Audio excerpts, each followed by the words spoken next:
బ్రహ్మర్షి పితామహ పత్రిజీ గారికి ఆత్మ ప్రణామములు, వంశీ మాస్టర్ గారికి ఆత్మ ప్రణామములు, గీతాచార్యులైన శ్రీకృష్ణ పరమాత్మకి ఆత్మ ప్రణామములు, అర్జునుల వారికి ఆత్మ ప్రణామములు, వేద వ్యాస భగవాన్ల వారికి ఆత్మ ప్రణామములు, విఘ్నేశ్వర్ల వారికి ఆత్మ ప్రణామములు, గీతామాతకు ఆత్మ ప్రణామములు, గీతను ఉద్ధరించిన మహానుభావులందరికీ హృదయపూర్వక పాదాభివందనాలు, కృతజ్ఞతలు.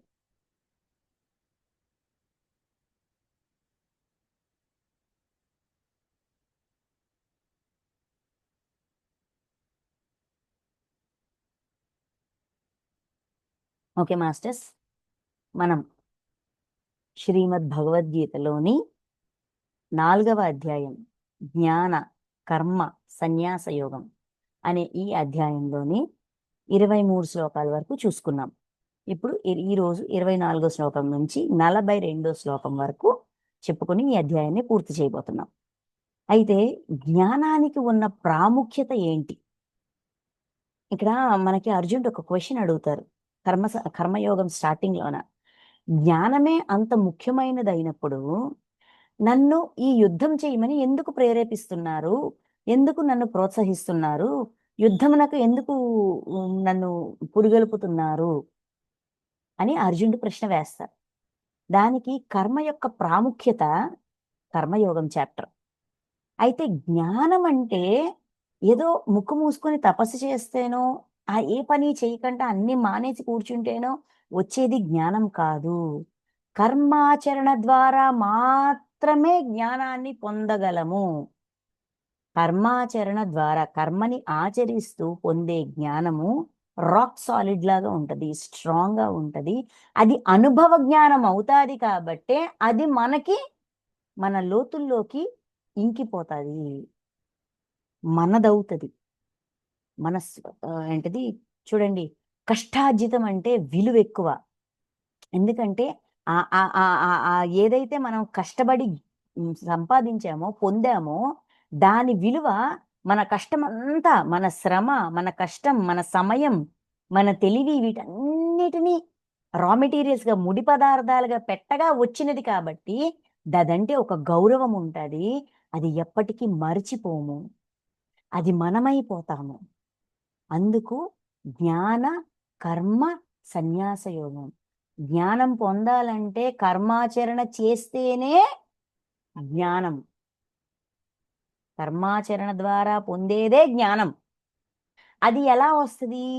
న్యాసించడం ద్వారా వస్తుంది. దేన్ని చేసుకుంటూ పోవాలే తప్ప ఇది ఇలా ఉండాలి, అది అలా ఉండాలని కండిషన్స్ లేకుండా అన్కండిషనల్గా ఎప్పుడైతే కర్మాచరణ చేస్తామో అప్పుడే జ్ఞానం పొందుతాము అనే ఒక విషయాన్ని తెలియజేసిన అధ్యాయం జ్ఞాన కర్మ సన్యాస యోగం. ఇక్కడ కూడా ఏం చేస్తారు?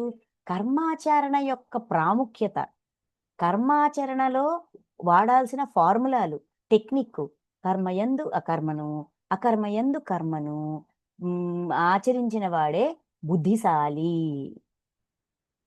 బుద్ధిశాలి అని చెప్తారు. ఆ కర్మ యొక్క తత్వము, అకర్మ యొక్క లక్షణాలు, అకర్మ యొక్క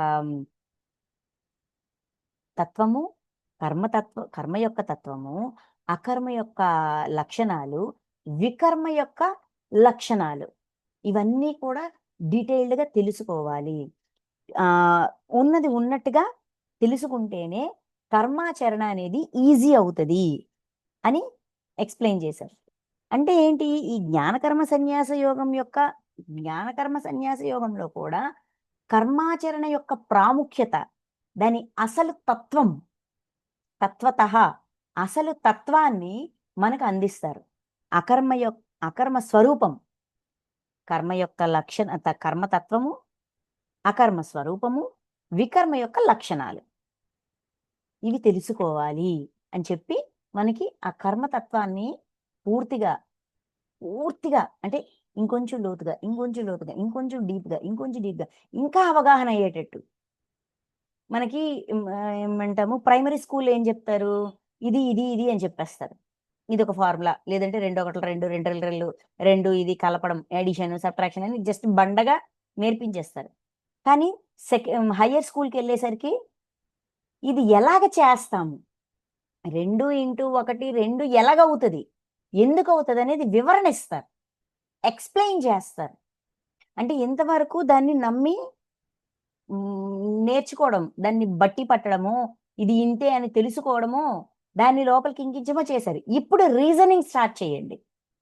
ఇప్పుడు దాని వెనకున్న కారణాలని, అది ఎందుకు అలాగా, ఒకటి చెప్పారు అంటే అది గుడ్డిగా, ఇంతవరకు గుడ్డిగా విన్నాము. ఇప్పుడు దాని వెనకున్న కార్యకారణ సంబంధం, 2 × 1 2 ఎలాగవుతుంది, 2 × 2 4 ఎలాగవుతుంది, ఏ రకంగా అవుతుంది అనేది మనకి ఎక్స్ప్లెయిన్ చేస్తారు. ఆ ఫార్ములాస్ ని డీటెయిల్డ్ గా ఇదిలా ఉంటది, దీని కారణంగా ఇది ఉంటుంది, దీని నెక్స్ట్ ఇది, దీని నెక్స్ట్ ఈ విధంగా ఇది తయారయ్యింది అని ఎక్స్ప్లెయిన్ చేస్తారు. ఇదే ఇంకా హయ్యర్, ఇంకా లెవెల్ పెరిగింది అనుకోండి, మనల్ని సాల్వ్ చేసుకోమంటారు. మీరే కనిపెట్టండి అన్నట్టుగా అంటారు. మీరే తెలుసుకోండి, మీరే గుర్తించండి, ఎక్కడ ఏది ఉపయోగించాలి, ఎలాంటి పరిస్థితిలో ఎలాంటి ఫార్ములాను ఉపయోగించాలి, ఎలాంటి సూత్రాన్ని ఉపయోగించాలి, ఎలాంటి సబ్జెక్ట్ను ఉపయోగించాలి అని చెప్పి అన్ని సమస్యలు ఉన్న ఒక పరిస్థితిని మనకి అందిస్తారు. ఆ పరిస్థితిలో ఎప్పుడు ఎక్కడ ఏది వినియోగించాలి అనేది మన విజ్ఞతతో మనల్ని తెలుసుకోమంటారు కదా. స్టేజ్ పెరిగే కొద్దీ మారిద్ది కదా. అదే విధంగా కర్మయోగం ఆ చాప్టర్లో ఏం చెప్పారు, కర్మ యొక్క ప్రాముఖ్యత చెప్పారు. ఎవరైనా ఎప్పుడైనా సరే కర్మ ఆచరించక తప్పదు, నాకంటూ ఏ ప్రాయశ్చిత్తము లేదు, నేను నాకు తీరని కోరికంటూ లేనే లేదు, నేను పొందనిదంటూ ఈ సృష్టిలో ఏమీ లేదు, అయినా నేను కర్మాచరణలోనే ఉన్నాను అని ఎవరికైనా తప్పదయ్యా. మనుషులే చేస్తున్నారు అనుకుంటారు, అందరూ చేస్తారు. సృష్టిలో ఉన్న ప్రతి ప్రాణి ఆచరిస్తుంటాది. ఇది సహజమైన పని, ఇది ప్రత్యేకించి ఎవరో ఎక్కడో చేయట్లేదు, అందరూ సహజంగా చేసుకుంటూ పోయే పనే అని క్లారిటీ ఇచ్చారు. ఇప్పుడు ఏం చేశారు, జ్ఞానకర్మ సన్యాస యోగంలోన జ్ఞానం పొందాలనుకుంటే కర్మాచరణ ద్వారా మాత్రమే జ్ఞానం పొందగలం. మిగతాదంతా కూడా విని, ఓహో ఇది ఇలా ఉంటది, ఇలా ఉంటదని అంచనాల వరకు వేయగలము, విజువలైజ్ చేసుకోగలము, ఇలాగ ఉంటాదంట అన్నంత వరకు చెప్పగలం. అవునా, నిజమా, నిజమేనా, ఖచ్చితంగా చెప్తున్నావా, ఇది నువ్వు ప్రూఫ్ ఇవ్వగలవా అని ఎవరైనా అడిగితే నాకేం తెలుసు, వాళ్ళు చెప్పారు, అదే నేను నీకు చెప్పాను అంటాం. నేను పలానా దగ్గర విన్నాను, నేను విన్నది నీకు చెప్పాను, నిజం అనుకున్నాను, నాకు నిజం అనిపించింది, అంతవరకు చెప్పగలం. కానీ బల్లగుద్ది రూఢిగా దిస్ ఇస్ దిస్ అని చెప్పగలమా, విన్నదాన్ని మాత్రమే పట్టుకుంటే?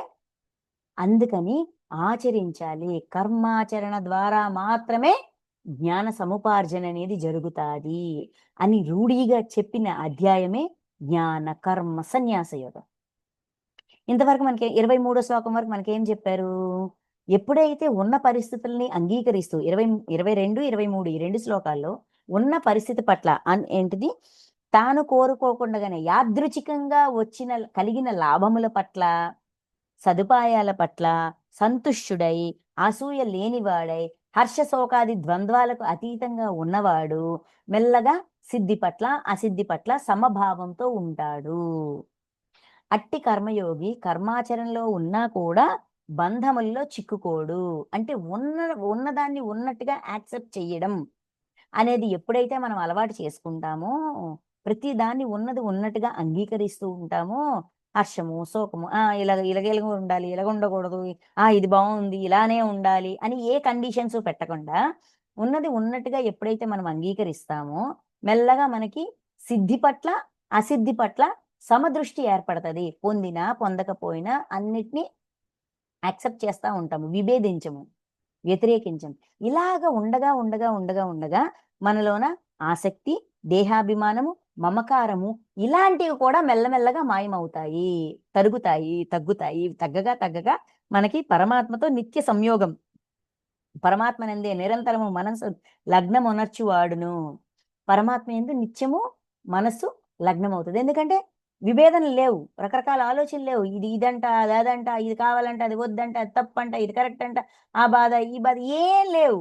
బాధని యాక్సెప్ట్ చేసేసి, సంతోషాన్ని యాక్సెప్ట్ చేసేసి, ప్రతిదాని పట్ల తటస్థంగా, స్తబ్దుగా, ఒక బ్యాలెన్స్డ్గా ఉండడం అనేది అలవాటైపోయింది. సిద్ధి పట్ల అసిద్ధి పట్ల సమదృష్టి, ఇది అలవాటయ్యింది.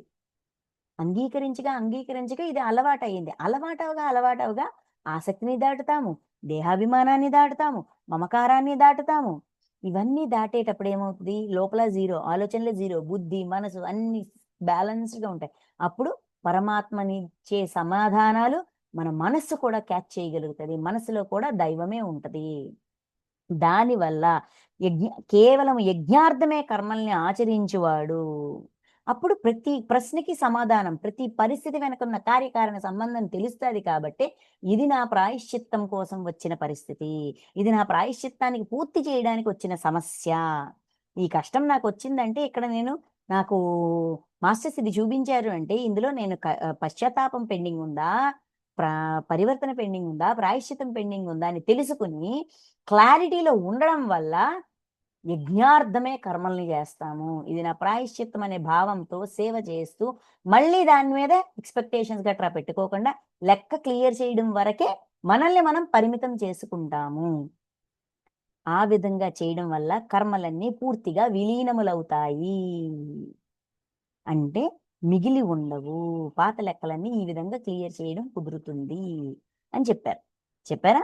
చెప్పిన తర్వాత ఇప్పుడు 24వ శ్లోకం మొదలు 32 ఆర్ 33 శ్లోకం వరకు యజ్ఞాల గురించి చెప్తారు. ఈ శ్లోకం అందరికి బాగా తెలిసిన శ్లోకమే. బ్రహ్మార్పణం బ్రహ్మహవిః బ్రహ్మాగ్నౌ బ్రహ్మణాహుతం బ్రహ్మేవ తేవ గంతవ్యం బ్రహ్మకర్మ సమాధిన. బ్రహ్మము, ఇది బ్రహ్మము, ఇది బ్రహ్మము, ఇది బ్రహ్మము, ఇది బ్రహ్మము అని చెప్తారు. అయితే ఇక్కడ మనం శ్లోకంలోకి వెళ్దాం. ఈరోజు స్టార్ట్ చేసుకుంటున్నాము 24వ శ్లోకం. యజ్ఞ కార్యములయందు ఉపయుక్తముగు సృవాది సాధనములు బ్రహ్మము, హోమము చేయబడు ద్రవ్యము బ్రహ్మము, అగ్నియు బ్రహ్మము, యజ్ఞమునాచరించు కర్తయు బ్రహ్మము, హవన క్రియయు బ్రహ్మము. ఈ బ్రహ్మ కర్మయందు స్థితుడై ఉండు యోగి ద్వారా పొందదగిన యజ్ఞ ఫలము కూడా బ్రహ్మమే. అన్ని బ్రహ్మమేమంట. యజ్ఞములయందు ఉపయుక్తమగులగు సృవాది సాధనములు, వినే మంత్రాలు, తంత్రాలు, ఇంకోటి ఇవన్నీ కూడా బ్రహ్మమే. ఇక్కడ యజ్ఞం అంటే ఏంటి? ప్రాయశ్చిత్తం కోసం చేస్తున్న కర్మాచరణ. ఈ కర్మాచరణలోన అంటే ఇప్పుడేంటి? జ్ఞానం రావాలి, కర్మాచరణ చెయ్యి అంటే నేను మంచి పనులు చేస్తున్నాను, నేను ధర్మబద్ధమైన పనులు చేస్తున్నాను, నేను కుశకర్మలు చేస్తున్నాను, సత్కర్మలు చేస్తున్నాను అనుకుంటున్నాం. నేను ఏదో చేసేస్తున్నాను, నేను అందరికీ సాయం చేసేస్తున్నాను, అందరికీ అన్ని ఇచ్చేస్తున్నాను, నేను బోల్డ్ పనులు చేస్తున్నాను, నేను హెల్ప్‌ఫుల్‌గా ఉన్నాను, షేరింగ్‌లో ఉన్నాను, దాంట్లో ఉన్నాను, దేంట్లో ఉన్నాను, ఇలాంటి సాధనలో ఉన్నాను, అలాంటి సాధనలో ఉన్నానని మనకి మనం అనుకుంటాం. మనం చేసేస్తున్నాము, మనది మనమేదో ఇస్తున్నాము, ఇది నాది అనేది ఉంటది కదా! అందుకే ఏమంటున్నారు? చేసే కర్మని ప్రాయశ్చిత్తంగా ఎందుకు చెయ్యాలి అంటే, ఇవన్నీ బ్రహ్మమే గదా! బ్రహ్మం అంటే సృష్టించినవే, సృష్టిలోనివే, సృష్టికర్త అందించినవే. బ్రహ్మము, బ్రహ్మాండము. ఈ బ్రహ్మాండం ఎవరు సృష్టించారు? సృష్టికర్త పరమాత్మ. ఇవన్నీ సృష్టిలోనివే. సృవాది సాధనాలు బ్రహ్మమే, హోమము చేయబడు ద్రవ్యము బ్రహ్మమే, అందులో వాడే పదార్థాలు సృష్టి నుంచి వచ్చినవే, అగ్నియు బ్రహ్మమే. ఎందులోనైతే వేస్తామో అంటే దీన్ని ఏం చేస్తున్నారు? అప్పటి వరకు ఇక్కడ యజ్ఞాలు అంటే ఏంటి? చేసే హోమాలు, ఈ ప్రక్రియని యజ్ఞం అంటారు కదా! సో దానితో కంపేర్ చేస్తూనే, ఆ క్రతువుతో కంపేర్ చేస్తూనే మనకి క్లారిటీ ఇస్తున్నారు. అందులో వాడే మంత్రతంత్రాలు సృష్టి నుంచి వచ్చినవే కదా! ఎవరైనా కనిపెట్టారా? సృష్టిలో ఉన్నదాన్ని వీళ్ళ సాధనతో వీళ్ళు క్యాచ్ చేశారు. క్యాచ్ చేసి అందించారు. ఓకే. అందుకే అన్నారు, మనిషిని సృష్టించినప్పుడే యజ్ఞాలను కూడా బ్రహ్మ సృష్టించారు. సృష్టి ఆది యందు మనుషులతో పాటు యజ్ఞాలను కూడా బ్రహ్మ సృష్టించారు. అంటే సృష్టికర్త అయిన అప్పుడు ఉన్న సృష్టికర్త ఆ బ్రహ్మదేవుడు సృష్టించారు. సో ఇదేంటి? సృష్టి ఈ సృష్టికి సంబంధించి ఏది తయారు చేసినా ఇదందరికీ చెందుతుంది. అందరూ సమభాగస్వాములు అందులోన.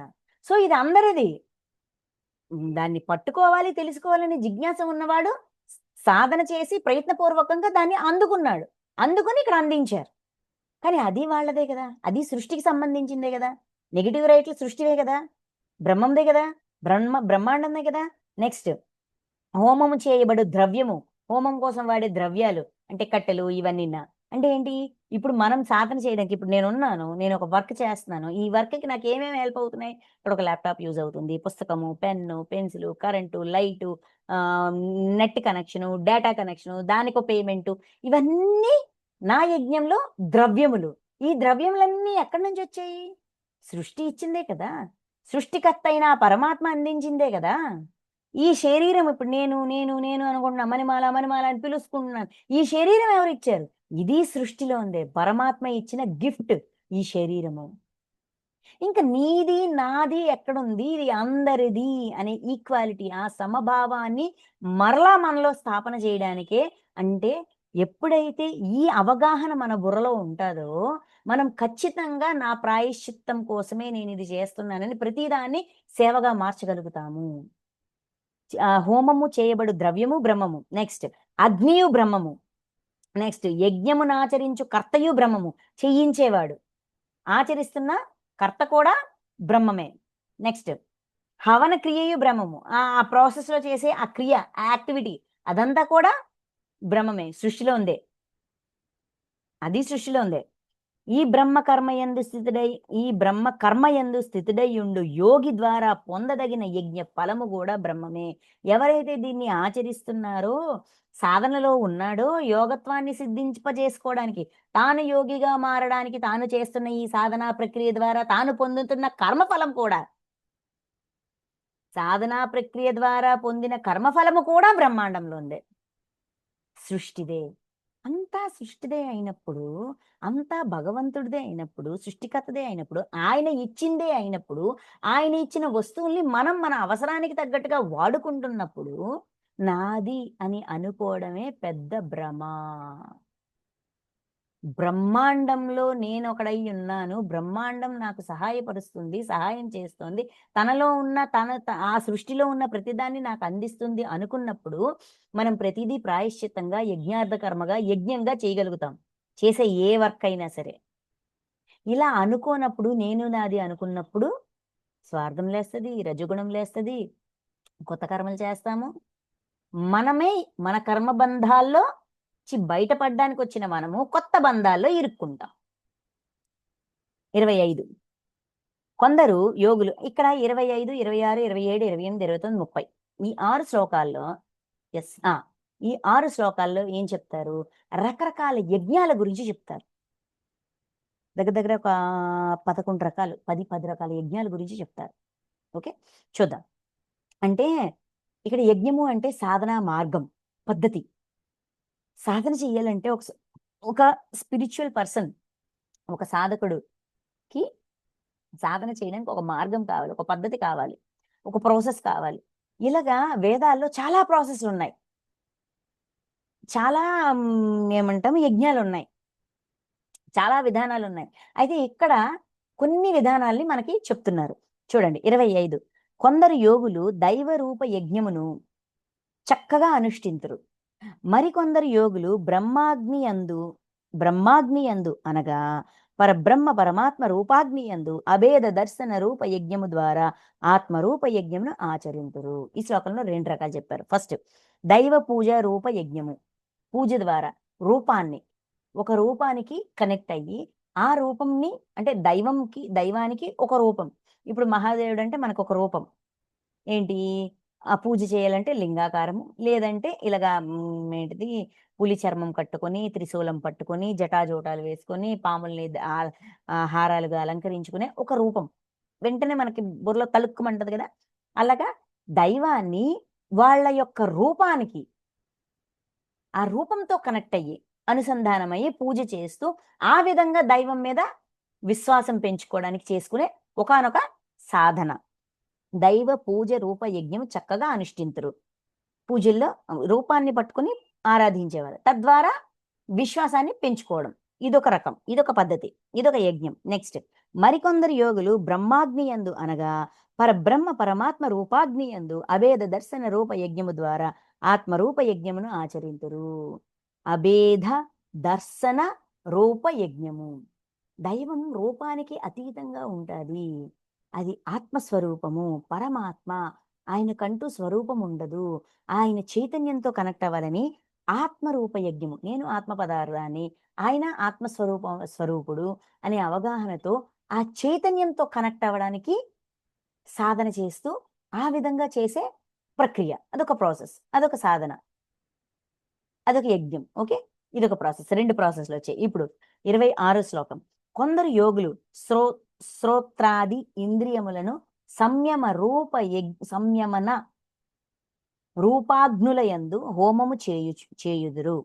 మరికొందరు యోగులు శబ్దాది సమస్త విషయాలను ఇంద్రియ రూపాగ్నులయందు హవనము చేయుదురు. అనగా యోగులు మనోనిగ్రహము ద్వారా ఇంద్రియములను అదుపు చేయుదురు. తత్ఫలితముగా శబ్దాది విషయములు ఎదురుగా లేకున్నను వాటి ప్రభావము వారి ఇంద్రియాలపై ఏమాత్రము ఉండదు. అంటే ఇక్కడ 2 రకాలు చెప్పారు. మొదటిదేంటి? శ్రోత్రాది ఇంద్రియములను సంయమన రూప యజ్ఞముల ద్వారా హోమము చేయుదురు. అంటే శ్రోత్రాది ఇంద్రియములు అంటే మన ఇంద్రియాలున్నాయి గదా!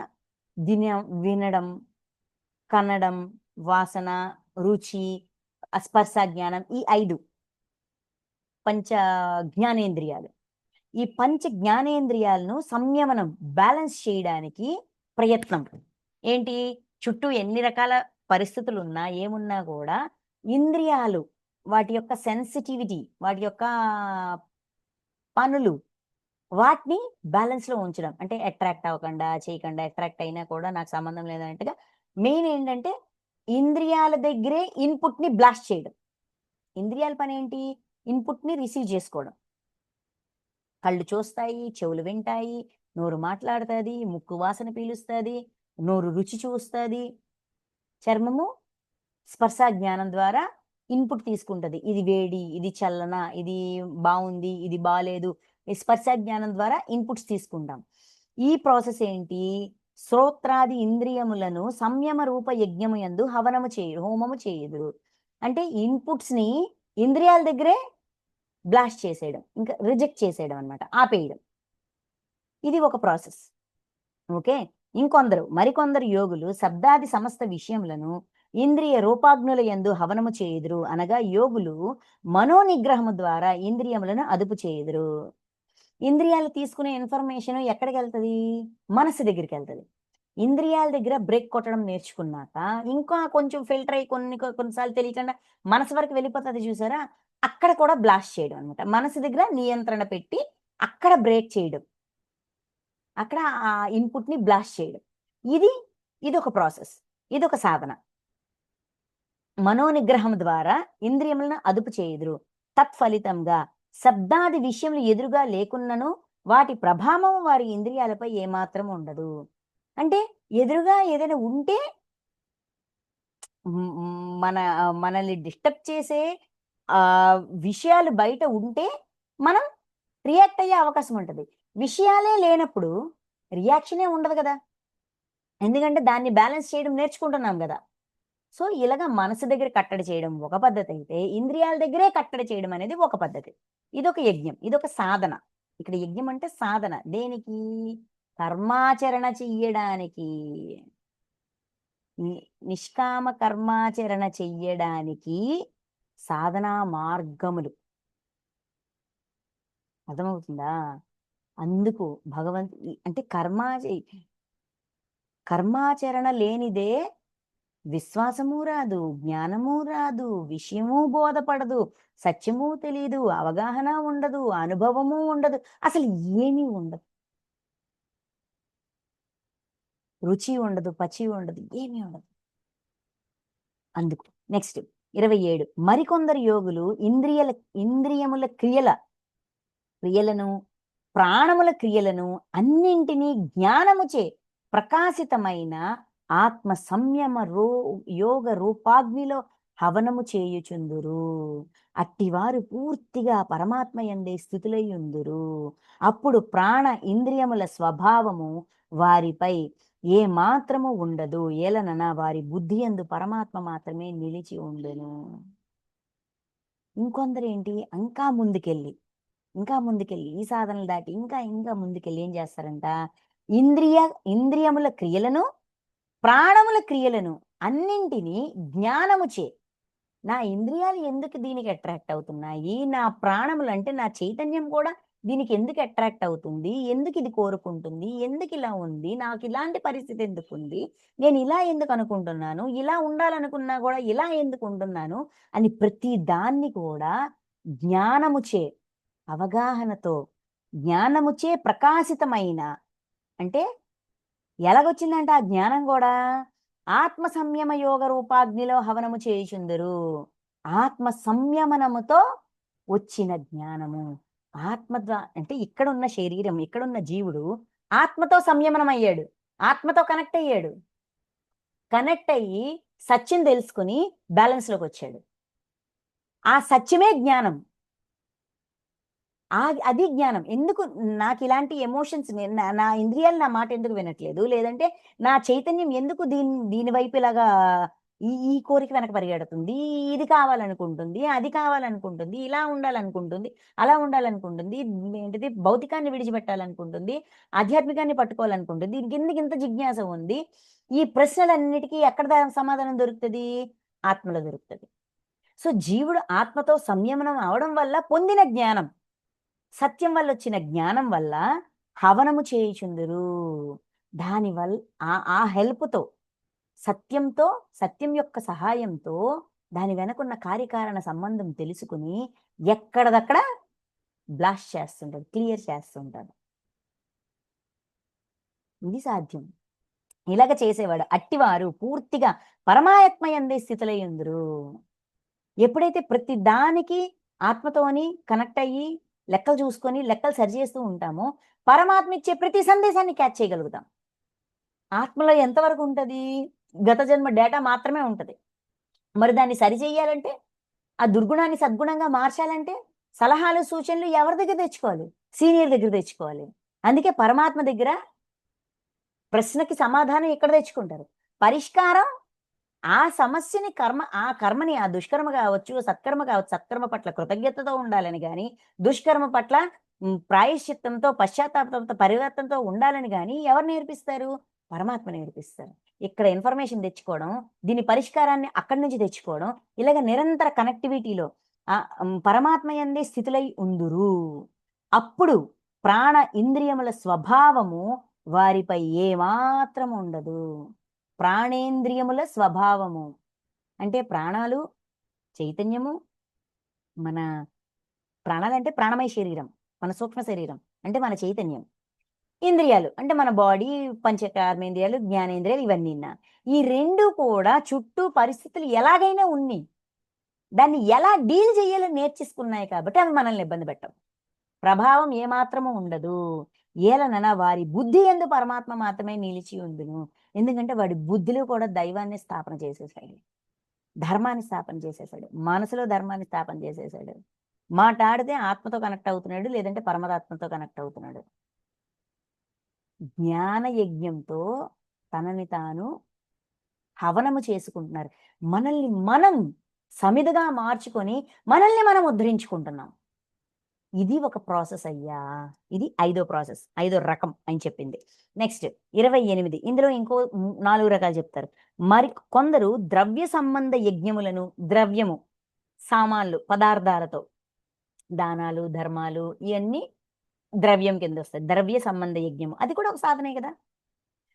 మరికొందరు తపోరూప యజ్ఞములు, తపస్సు రూపాన్ని, ఏదో ఒక రూపాన్ని, ఏదో ఒక నామాన్ని, ఏదో ఒక మంత్రాన్ని పట్టుకొని తపస్సు. తపోరూప యజ్ఞములను, కొందరు యోగ రూప యజ్ఞములను చేయుదురు. యోగం ఆహ్, అంటే ఇది మనం అనుకునే ఈ యోగా ప్రక్రియ కావచ్చు, లేదంటే ఇది ఒక పద్ధతి. ఇది ఒక యజ్ఞం. ఇది ఒక సాధనా మార్గం. యజ్ఞం అంటే సాధనా మార్గం. ఓకే. నెక్స్ట్ మరికొందరు అహింసాది తీక్ష వ్రతములు చేపట్టి అహింసనే తీక్షణమైన వ్రతంగా. ఎంత తీక్షణంగా అంటే నాలో అహింసని నేను డెవలప్ చేసుకోవాలా. నా జీవుల్లో, నా జీవాత్మలో, ఆత్మలో కూడా అహింసే ఉండాల. పొర్రపాటున కూడా హింస చేయకూడదు. ఎట్టి పరిస్థితుల్లో కష్టాలే రాని, నష్టాలే రాని, ఎవడైనా వచ్చి నన్ను చంపేయని. వాడి చేతిలో నేను చచ్చిపోతాను గానీ నేను ఇంకోడిని చంపను, తిట్టను, కొట్టను, ఏమి చేయను. హింస చెయ్యను అంతే. నేను హింసలోకి వెళ్ళను అంతే అని తీక్షణంగా ఒక ఒక సంకల్పంగా చేసేవాడు. అది ఒక వ్రతం అంటున్నారు. అహింసాది దీక్ష వ్రతములను చేపట్టి యత్నశీలురై ప్రయత్నపూర్వకంగా సా స్వాధ్యాయ రూప జ్ఞాన యజ్ఞములను ఆచరింతురు. స్వ అధ్యయనం, స్వయాన్ని అధ్యయనం చేసుకుంటూ, స్వయాన్ని మార్చుకుంటూ, ఇటువంటి యజ్ఞాలు స్వయంలో ఎటువంటి మార్పు కావాలో అటువంటి సంకల్పాలు తీసుకొని, ఆ సంకల్పానికి తగ్గట్టుగా సాధన యత్నశీలురై ప్రయత్నపూర్వకంగా యజ్ఞాలు చేస్తారయ్యా. అవి యజ్ఞాలే. యజ్ఞం అంటే ఏంటి? అందరికీ ఉపయోగపడేది. ఇప్పుడు నన్ను నేను అహింసలో ఉంచుకుంటే, నేను 4 ప్రాణుల్ని తీయకుండా ఉంటాను గదా! 4 జంతువుల్ని చంపను. 4 మనసులకి గాయపరచను. మరి అది అహింసే కదా! ఇది యజ్ఞమే గదా! ఇది ఒక సాధనే గదా! ఇది నలుగురికి ఉపయోగపడే పనే కదా! కేవలం నా కోసమే కాదు, నలుగురికి ఉపయోగపడుతుంది గదా! అటువంటప్పుడు ఆ సాధన యజ్ఞమే కదా! ఆ యజ్ఞము సాధనే కదా! దీక్ష వ్రతములు చేపట్టి స్వాధ్యాయ రూప యజ్ఞములు రూప జ్ఞాన యజ్ఞములు. మళ్ళీ చూడండి, స్వాధ్యాయం దేనికి? జ్ఞానాన్ని సంపాదించడానికి. జ్ఞానాన్ని సంపాదించడానికి స్వయాన్ని అధ్యయనం చేసుకుంటూ, స్వయంలో ఏం మార్చుకోవాలో దాన్ని ఒక వ్రతంగా, ఒక యజ్ఞంగా భావించి అంత తీక్షణంగా, అంత పట్టుదలతో యత్నశీలురై ప్రయత్నపూర్వకంగా చేస్తారయ్యా. ఇవి సాధనా మార్గాలే. ఇంకా 29, 29, 30 ఈ 2 కలిపి చెప్తున్నారు. ఇక్కడ ఇవి ఏ యజ్ఞాలంటే, మనం ప్రాణాయామం చేస్తారు గదా! ప్రాణాయామ ఆ అపాన వాయువులో ప్రాణవాయువు, ప్రాణవాయువులో అపాన వాయువు ఇలాగ అంటే యోగాలో ఇవి రకరకాల పద్ధతులు. మనకి తెలిసింది ఈ భస్త్రికలు ఇవి తెలుసు. ఇందులో కొన్ని ప్రాణం, అపానం ఇలాగ రకరకాల ప్రాసెస్‌లుంటాయి. వాటి గురించి చెప్తారు ఈ 2 శ్లోకాల్లో. 29, 30 కొందరు యోగులు అపాన వాయువునందు ప్రాణవాయువును, మరికొందరు ప్రాణవాయువునందు అపాన వాయువును హవనము చేయుదురు. ఇంకనూ కొందరు నియమిత ఆహార నిశ్చితులై ప్రాణాయామ పరాయణులైన వారు ప్రాణాపాన గమనములు నిలిపి ప్రాణ అపాన గమనములు నిలిపి ప్రాణముల యందే హవనము చేయుదురు.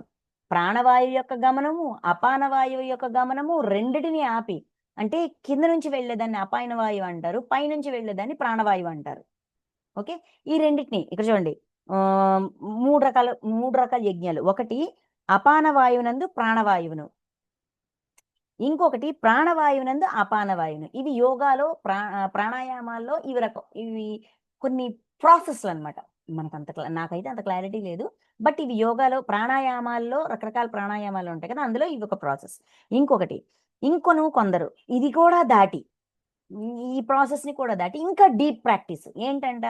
ఆహారాన్ని నియమంగా కొంచెం కొంచెం నియమిత ఆహార నిష్ణితులై అంటే ఎంత తినమని చెప్తారో ఖచ్చితంగా అంతే తింటూ, ఏ టైంకి, ఎంత క్వాంటిటీ, ఎన్ని గ్రాములు, ఏది, ఏ పదార్థము, ఇలాగ ఎన్ని నియమాలు పెట్టి ఎలాంటి ఆహారం తీసుకోమంటే అలాంటి ఆహారమే తీసుకుంటూ, ప్రాణాయామ పరాయణులై ప్రాణాయామం చేస్తూ, ప్రాణ, అపాన వాయువులను నిలిపి, ప్రాణవాయువుని బంధిస్తారు. వాయువుని బంధిస్తారనమాట. బంధించి ఏదో ప్రాసెస్ అంటే ఇన్ని నిమిషాలు, ఇన్ని సెకండ్స్ బంధించాలి. ఇన్ని సెకండ్స్ రిలీజ్ చెయ్యాలి. ఇలాగ ఏవో పద్ధతులుంటాయి. సో, ప్రాణవాయువుని బంధిస్తారు. అపాన వాయువుని బంధిస్తూ ప్రాణముల యందే హవనము చేయుచుందురు. అంటే లోపలే శ్వాసక్రియని చల కానిస్తూ ఉంటారనమాట. హ్మ్. ఏమంటాము, ప్రాణమయ శరీరాన్ని యాక్టివేట్ చేస్తారు. భౌతిక శరీరాన్ని ఒక కంట్రోల్‌లో ఉంచి ప్రాణమయ శరీరాన్ని యాక్టివేట్ చేస్తారు. సో, ఇది ఒక ప్రాసెస్. ఈ ప్రాసెస్‌లన్నీ కూడా నేను ఎందుకు చేస్తున్నాను? నేను రూపాన్ని ఎందుకు పట్టుకున్నాను? మొదటిది ఏం చెప్పారు? దైవ పూజ రూప యజ్ఞము. రూపాన్ని పట్టుకొని దైవాన్ని ఆరాధించడం. తర్వాతేంటి? చైతన్యంగా భావించి, ఆత్మతత్వాన్ని భావించి, ఆత్మ చైతన్యం అని భావించి, ఆ చైతన్యాన్ని ఆరాధించడం. తర్వాతేంటి?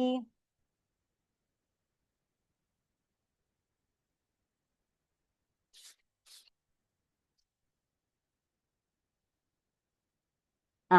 ఇది ఇంద్రియాలను. ఇన్‌పుట్‌ని ఇంద్రియాల దగ్గరే బ్లాస్ట్ చేయడం.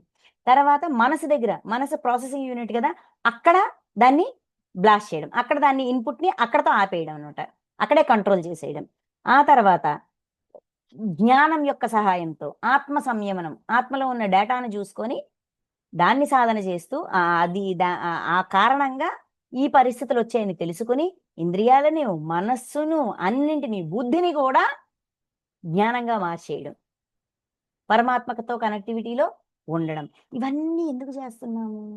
ఈ ప్రక్రియలన్నీ చేయడం వెనక కారణం ఏంటి? ప్రాయశ్చిత్తాన్ని పూర్తి చేసుకోవడం.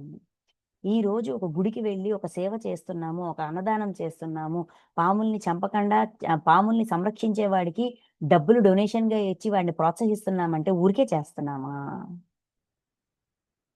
మనం ఏమైనా ఊరికే చేస్తున్నామా?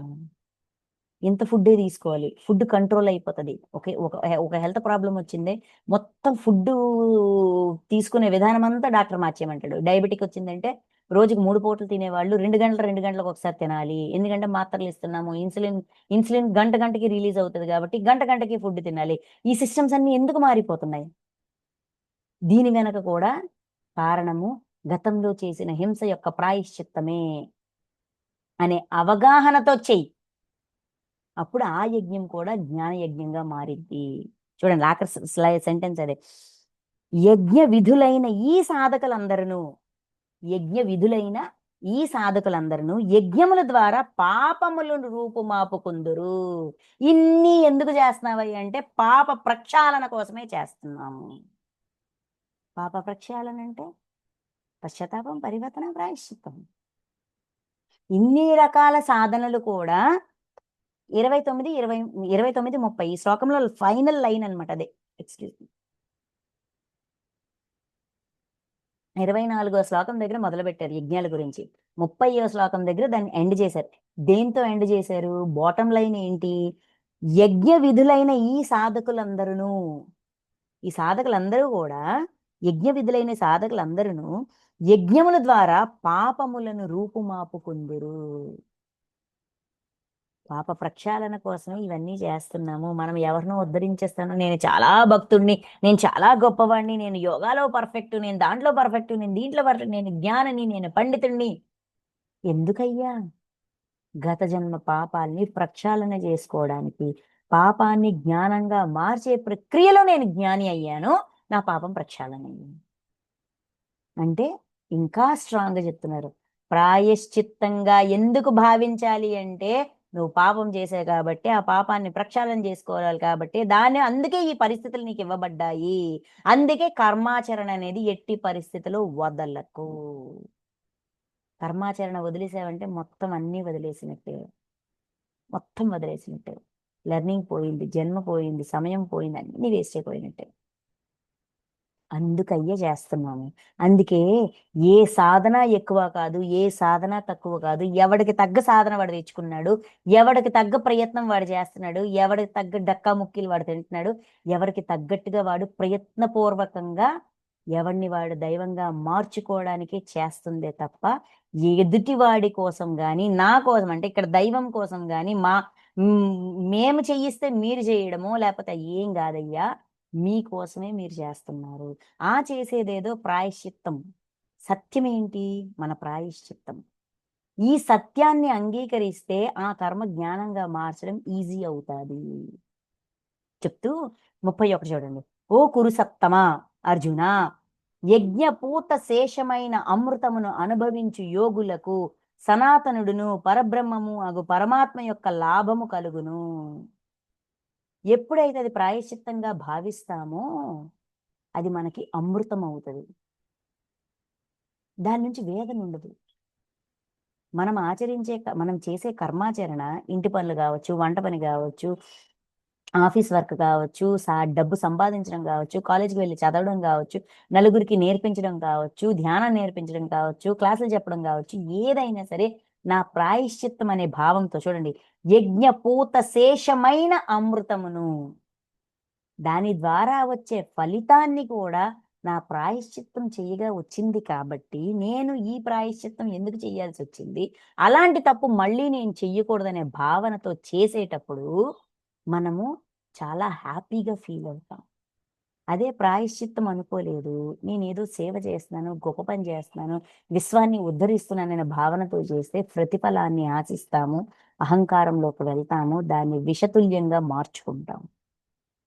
అందుకని యజ్ఞపూత శేషమైన అమృతమును అనుభవించు యోగులకు సనాతనుడును పరబ్రహ్మమును అగు పరమాత్మ యొక్క లాభము కలుగును.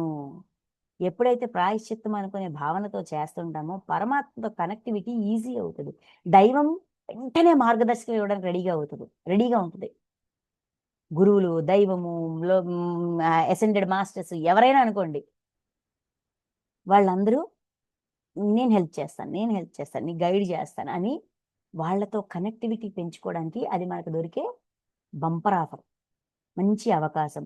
యజ్ఞము చేయని వారికి ఈ మర్త్యలోకమే సుఖప్రదము కాదు. ఎవరైతే యజ్ఞం చేయరో, ఎవరైతే సాధనలో ఉండరో, ఎవరైతే ఇది నా ప్రాయశ్చిత్తం అనే అవగాహన ఉండదో వాడు కోరికల వెంట పరిగెడుతుంటాడు, ప్రతి దాంట్లో అంగీకారం ఉండదు, ప్రతిదీ తప్పు పడుతుంటాడు, అనుభవిస్తుంటాడు, ఏడుస్తుంటాడు. సో వాడికి మర్త్యలోకమే సుఖప్రదము కాదు. ఇంకా పరలోక విషయం చెప్పనేలా. ఇక్కడే వాడు సుఖంగా ఉండలేడు, ఎందుకంటే తృప్తి ఉండదు, కారణం తెలీదు. బాధల్లో కొట్టుకుంటుంటాడు, ఇబ్బందుల్లో కొట్టుకుంటుంటాడు, నలుగురిని తప్పు పడుతుంటాడు, ఆడు ఇబ్బంది పడుతుంటాడు, ఇక్కడ సుఖంగా ఉండడు. దీనివల్ల నలుగురిని ఇబ్బంది పెడుతుంటాడు. సో మరణించిన తర్వాత కూడా సుఖం ఉండదు, ఇక్కడే వాడికి సుఖం ఉండదు, ఇంకా పైలోకాల సంగతి పక్కన పెట్టేయి అంటున్నారు అని చెప్తూ 32 ఈ ప్రకారముగానే ఇంకను బహువిధములైన యజ్ఞములు వేదములలో విస్తృతముగా వివరించబడినవి. ఈ విధంగా వేదాల్లో ఓల్డ్ రకాల పద్ధతులు ఉన్నాయి. ప్రాయశ్చిత్తాన్ని పూర్తి చేసుకోవడానికి చాలా రకాల ప్రాసెస్లు చెప్పబడి ఉన్నాయి వేదాల్లో. అందుకే వేదాల యొక్క లోతుల్లోకి చూడరు, పైన భోగాల దగ్గరే ఆగిపోతారు అనడానికి కారణం ఏంటంటే ఈ ప్రాసెస్లన్నీ ఎందుకు ఉన్నాయి అంటే, ఈ విధానాలన్నీ ఎందుకు సృష్టించబడ్డాయి, ఎందుకు అందించబడ్డాయి అంటే ప్రాయశ్చిత్తాన్ని పూర్తి చేసుకోవడానికి, మనం దైవంతో కనెక్ట్ అవ్వడానికి, మనం దైవంగా మారడానికి, మనిషి దైవంగా మారడానికి, తన ఆత్మను తాను ఉద్ధరించుకుంటూ ఆత్మని దివ్యత్వంలోకి ఇంకా ఇంకా అప్గ్రేడ్ చేయడానికి, ఎన్లైటన్ చేయడానికి. ఈ ప్రకారముగానే చూడండి, ఈ శ్లోకం చాలా ముఖ్యమైనది, చాలా అంటే చాలా ముఖ్యమైనది. ఈ ప్రకారముగానే ఇంకను బహువిధములైన యజ్ఞములు వేదములలో విస్తృతంగా వివరించబడిన. వేదాల్లో ఇంకా చాలా ప్రాసెస్లు ఉన్నాయి, చాలా యజ్ఞాల గురించి ఎక్స్ప్లెయిన్ చేయబడ్డాయి. ఇక్కడ నేను కొన్ని రకాలే చెప్పాను, కానీ చాలా విధానాలు ఉన్నాయి. ఎవరికి ఏది సదుపాయంగా ఉంది, ఏది పర్ఫెక్ట్ అంటే అదే చెయ్యండి. నా ప్రాయశ్చిత్తం పూర్తి చేసుకోవడానికి నాకు ఏ మార్గము కంఫర్టబుల్గా ఉంటే, ఏ మార్గం సరిగ్గా ఉంటే నేను ఆ మార్గాన్ని ఎంచుకుంటా. ఇప్పుడు ఎప్పుడు కొన్ని జన్మల్లో దొంగతనాలు, దోపిడీలు చేసిన వాడు దాన ధర్మాలు చేయడం మీదే వాడికి ఇంట్రెస్ట్ ఉంటుంది. వాడి దగ్గర ఉన్నా లేకపోయినా వాడు ఇస్తుంటాడు. వాడికి అంతకు మించి ఇంకేది నచ్చదు. నాకు ఇందులోనే తృప్తి ఉంది. ఏదో ఆహారం పెట్టకుండా, వండకుండా, వండే అధికారం అంటే వండడము అవన్నీ ఉండి కూడా ఎవరికి తిండి పెట్టని వాడు, ఇప్పుడు వాడికి ఏమనిపిస్తుంటది, నలుగురికి కొంచెం ఏదైనా వండి పెడదాం, చేసి పెడదాం అనిపిస్తుంటది. అంటే నీకు ఇలాగ అనిపిస్తుంది అంటే దీని వెనక కూడా కార్యకారణ సంబంధం ఉంది. అందుకే మాటాడితే పరమాత్మ సంయోగం అంటారు. పరమాత్మతో కనెక్ట్ అవ్వు, నీకు సత్యం తెలుస్తుంది. విశ్వంతో కనెక్ట్ అవ్వు, ఆత్మతో కనెక్ట్ అవ్వు, అప్పుడే అర్థమవుతుంది అని చెప్తున్నారు. చెప్తూ ఈ యజ్ఞములన్నిటినీ అయితే బోల్డ్ రకాల ప్రాసెస్లు ఉన్నాయి, ఏదో చెప్పారు కదా అని నామకే వాస్తే పేరు కోసం మాత్రమే ఊరికే చెయ్యాలి కదా అని చెయ్యొద్దు. ఎలా చెయ్యాలంట, ఈ యజ్ఞములనన్నింటినీ త్రికరణ శుద్ధిగా మనోవాక్కాయములతో, మనస్సుతో, వాక్కుతో, శరీరంతో, మనస వాచ కర్మణ త్రికరణ శుద్ధిగా ఆచరించినప్పుడే అవి సుసంపన్నములగునవి తెలుసుకొనుము. ఎవరో ఏదో చెప్పేశారు కదా అని ముక్కు మూసుకొని సాధనలో కూర్చోవడం కాదు. త్రికరణ శుద్ధిగా ఎందుకు చేస్తున్నాము, ఈ పరివర్తన మనసులో వచ్చిందా, వాక్కులో వచ్చిందా, శారీరకంగా వచ్చిందా, అన్ని కోణాల్లో ఇష్టపూర్వకంగా హృదయపూర్వకంగా చేస్తున్నామా, ఏ భావనతో చేస్తున్నామో ప్రతిదాన్ని అర్థం చేసుకుని అవగాహన చేసుకుని మనల్ని మనం ప్రతి క్షణం సృజించుకుంటున్నామా లేదా, ఉద్ధరించుకుంటున్నామా లేదా, ఈ పూర్తి ఆచరించినప్పుడే, త్రికరణ శుద్ధిగా ఆచరించినప్పుడే అవి సుసంపన్నములగును అని తెలుసుకొను. అప్పుడే అది ఫుల్ఫిల్ అవుతుంది, అప్పుడే లెక్క క్లియర్ అవుతుంది, అప్పుడే పాపాలు ప్రక్షాళన అవుతాయి.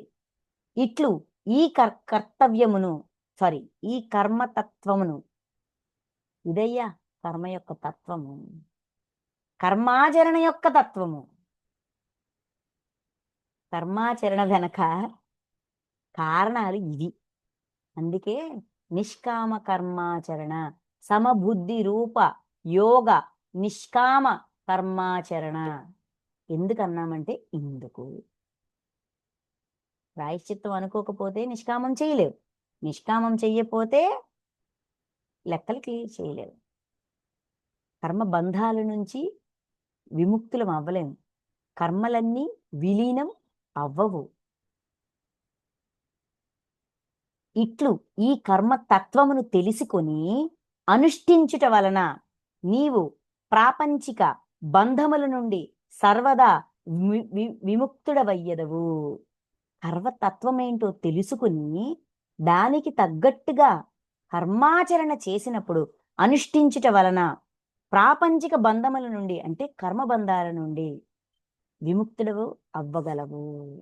తత్వం తెలుసుకొని చెయ్యి అని చెప్తూ ఫైనల్గా ఏమంటున్నారు 33వ శ్లోకం వరకు యజ్ఞాలు వాటి యొక్క ఇంపార్టెన్స్ ఎందుకు చేస్తున్నాం చెప్తారు. 33వ శ్లోకం చూడండి. ఓ పరంతప అర్జున, ద్రవ్యమయ యజ్ఞము కంటేను జ్ఞాన యజ్ఞము మిక్కిలి శ్రేష్టమైనది.